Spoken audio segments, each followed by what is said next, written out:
guys, and welcome to another episode of I Remember. Now, I've only had the first episode up for about a day, probably even less than that actually, since I uploaded it last night, and already I'm getting a really positive response from people. A couple people have already posted video responses and got a ton of comments of people talking about some of their first systems that they got and their memories of it. So, thank you guys so much for sharing. Go ahead and keep continuing to post comments about your systems and post video responses, because it's even cooler to kind of see people talk about their systems, because as they're recalling the memories, you can just tell the look on their face that they're really enjoying reliving some of these memories. So I figured it'd be a cool idea to start this, and it's going pretty well, so I'm going to go ahead and continue with I Remember the Game Boy.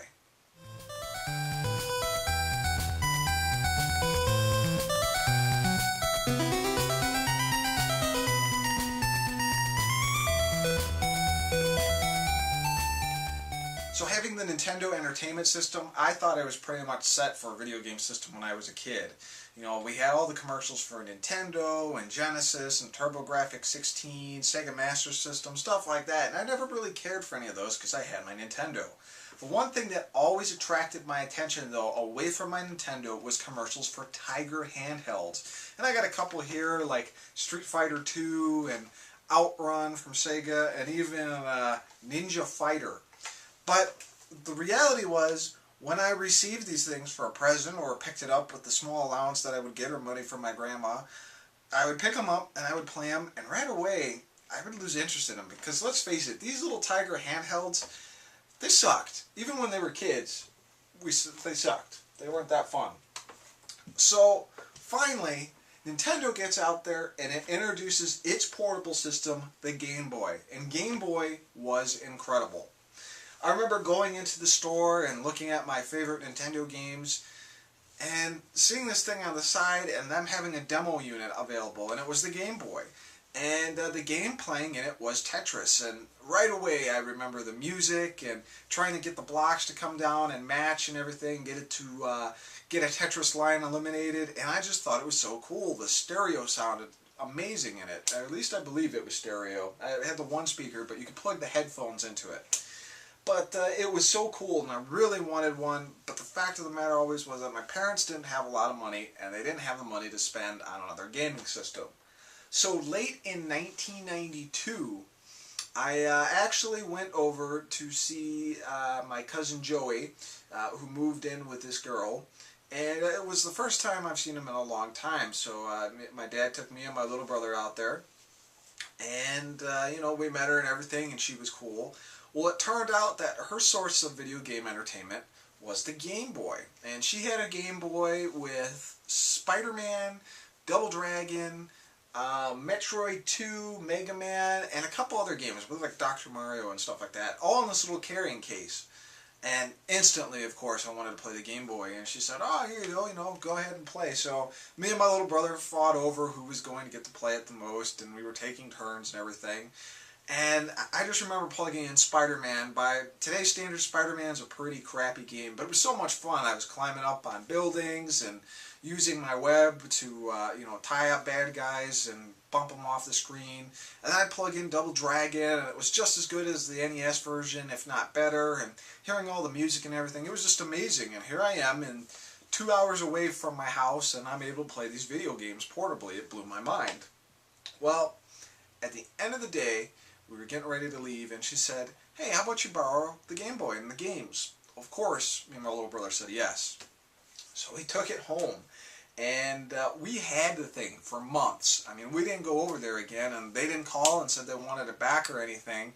And we knew they were coming for the holidays, so we figured probably by Christmas time it was time to see the Game Boy go. But in the interim, I continued to play games like Mega Man, and games like Super Mario Land 2, which was a ton of fun. And of course, like I said, Double Dragon, which was awesome. And I knew we weren't going to get to keep the system, but I really was a big fan of Metroid, and I wanted to pick up Metroid 2 because I remember reading it in issues of Nintendo Power and thought it was really cool. Well, we got it for a deal. I think we got it for like 20 bucks at the time, and this was again back in 1992, and we played the crap out of this thing, me and my little brother. Got the best times possible, the different endings you could get, just so much fun.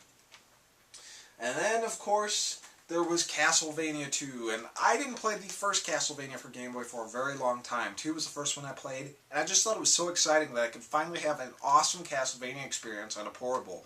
Great music in this game. Dr. Mario, of course, was a blast.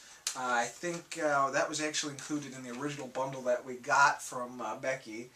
And then the following year would come. But before we got to the following year, we need to talk about that Christmas of 1992. Joey and Becky came over, and we figured, you know, the Game Boy's going back. This is pretty much the end of it. Well, they got there pretty late, mostly when everyone left. And they were talking to my parents and everything, and Becky came in, and she wanted to say goodnight to me, and I had the Game Boy all packed up for her, and so it was ready to go. And I said, okay, well, before you leave, you know, make sure you get the Game Boy because I don't want you to forget about it. And then she said, you know what?